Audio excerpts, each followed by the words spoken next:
E aí, galerinha do YouTube, hoje eu vou estar ensinando como você fazer um ventilador. Você vai lá no seu mundo lá, aí você vem nessa sala, daqui você não demonstra. Eu já tenho em casa.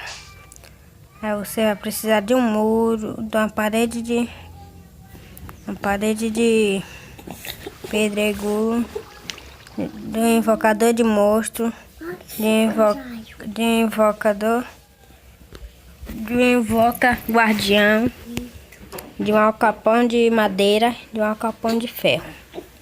Aí você botar aqui a sua parede. Aí você botar o invocador de monstro. Aí, gente, pro seu monstro não ficar saindo, você vai lá nas opções. Nas opções, vai deixar no Pacífico, não deixa no normal, então eles vão vazar da gaiola. Aí você vai aqui, aí você bota o monstro, o guardião. Aí ele vai ficar rodando assim. Aí você pega o alcapão de madeira, bota do lado assim. Se você não quiser, não bota não.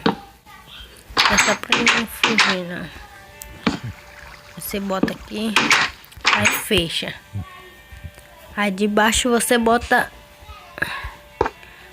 o alcapão de ferro. Olha, gente, esse ventilador é muito fácil. Se você gostou aí do vídeo aí, deixa um like e se inscreve no canal aí.